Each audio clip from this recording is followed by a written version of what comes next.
નવરો બેઠો કામ નતો કંટાળો આવતો તો પણ જાવું ક્યાં કરવું તો કરવું શું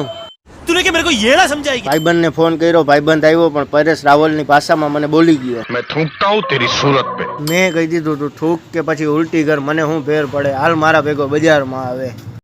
ચા વાળા ભાઈબંધ પાસે આવીને ચા ના વખાણ કરવા માંડ્યા તા તો કારીગર ઘરનો હવામાં ઉડવા માંડ્યો ને ચમચો ઉલારવા માંડ્યો ફૂલ ઊંચો જોઈ લ્યો તમે हाँ ये कर लो पहले। જો બજારમાં નીકળીએ ને બીજું કાંઈ કામ કરીએ કે ના કરીએ પણ એકવાર પહેલા ચા પી લેવાની ચા પીધા પછી આમ રગે રગ છૂટી પડી જાય યાર આખો કાંટો જ અલગ છે ચાની વાત જ અલગ છે અને ચા પીધા પછી જે ભાઈ ફાકી ખાવ તમે ને ફાકી ખાતા પછી જે આનંદ આવે ને એ આનંદ તો સ્વર્ગમાંય ના મળે તો બધા મંત્રોનો ઉચ્ચાર કરીને બની ગઈ આપણી મસ્ત મજાની ફાકીને હવે ફાકીને આપણે ખાઈ નાખશું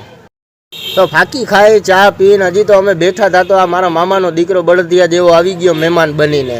कौन है ये लोग कहां से आते हैं તો વરી પાછી ગાડી કાઢીને આવી ગયા એને લઈને ચા પીવા કેમ કે મહેમાનને ચા પીવડાવવી પડે ને हाँ ये कर लो पहले। માનજા મહેમાનને ઊંચી ઉધારા કરીને ચા પીવડાવી તો ચા પીવડાવીને મને કહે હવે તો ફાકીએ ખવડાવો ભાઈ ફાકી ખવડાવો મેં કીધું આ ભલે લ્યો